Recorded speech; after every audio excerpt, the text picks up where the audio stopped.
Okay, so our topic for today is how to install Windows Server 2012 R2 using VirtualBox. So requirements, ito yung requirements natin, no? So we need Windows Server 2012 ISO, then VirtualBox. Okay, so let's start. So first open the virtual. Okay, so after na ma-open si VirtualBox, click new. Make sure na nasa desktop yung ISO natin, this one, ano, si Windows Server 2012 R2. So pangalan ng virtual machine natin is Windows 2012. Okay, so by default naka Microsoft Windows na yan. So hanapin na lang natin si Windows 2012. Okay, wait lang.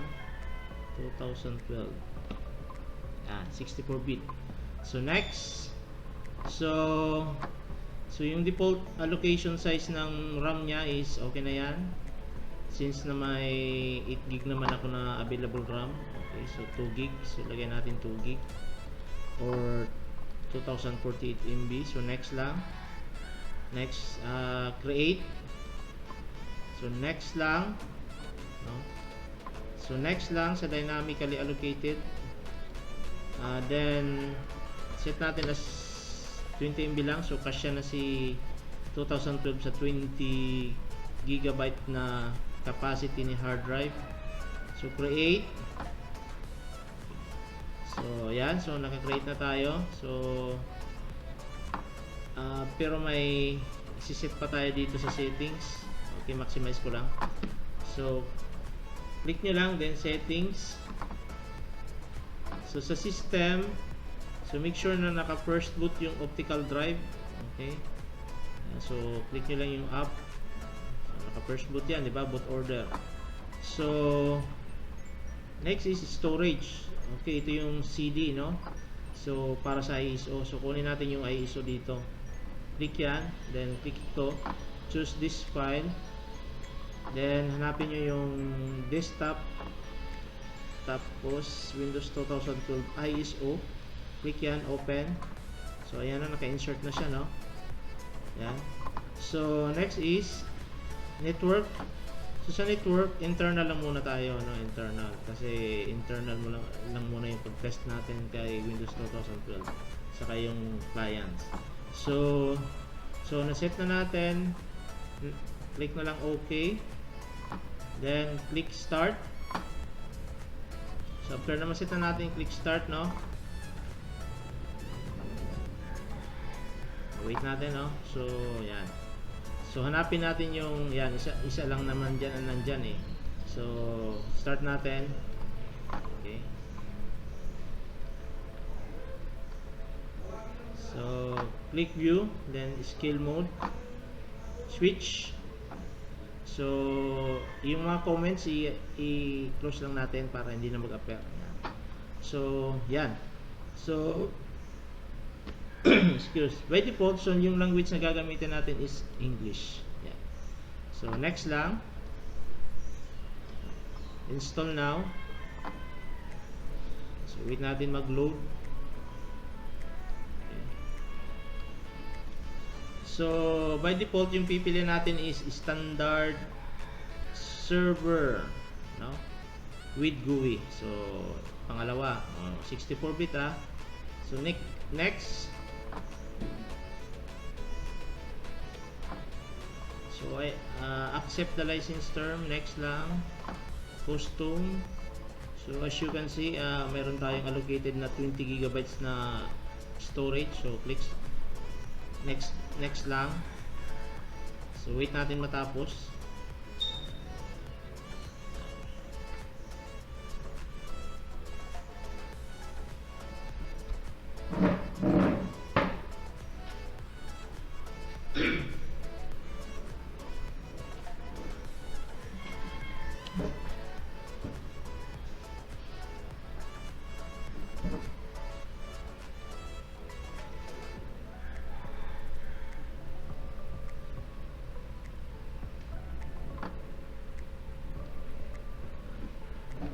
Okay, so after finishing up, restart yung PC natin ha. So try natin na makomplete yung check, no.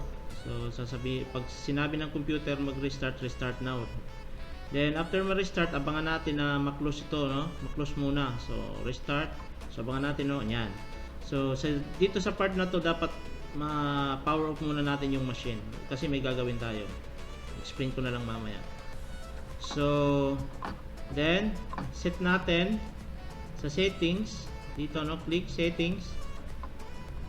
So system, so first boot natin si hard drive or hard disk. Okay, kaya in-stop natin doon kasi first boot muna natin si hard drive. Kasi if naka first boot ito ulit, so magbo-boot pa rin siya dito sa installer natin.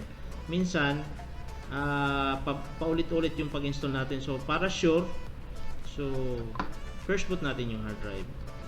Okay. Then so start again, click start again.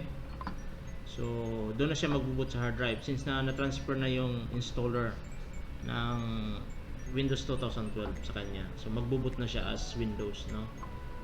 So hintayin natin. So may mga karagdagang settings pa yan, configuration na i-config natin. So mamaya wait lang natin.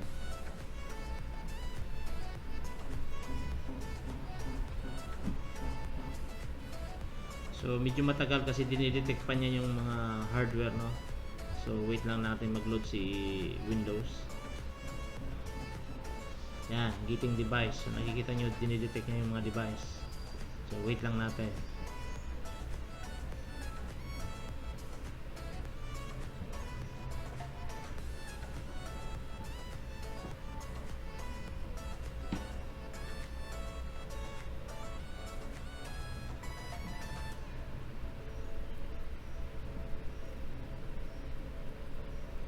Yun, so nag-restart siya after ma-detect yung device. So reboot siya again. So hintayin lang natin.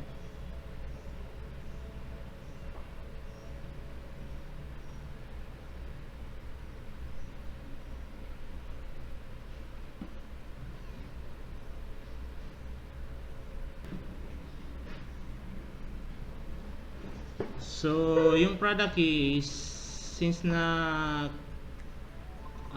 hindi license yung OS natin, so skip lang natin. So yan. So yung password pala, yung username is naka-automatic na yan, administrator. Yung password, lagay lang natin pass at 123. Pass at 123. Yan, pass at 123 lang. So finish.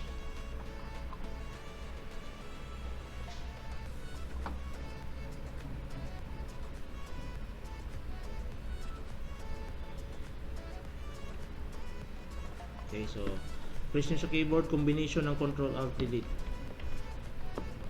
So then yung password natin na nilagay sa administrator, pass at 123.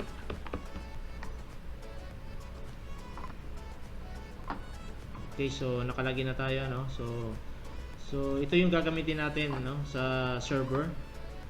Ang OS na ito is Windows Server 2012 R2. So kung mag-exam kayo ng in situ, ito yung ginagamit na OS. Tapos ang ginagamit naman sa clients, Windows 8, no? So yun ang susunod natin na install. So thank you.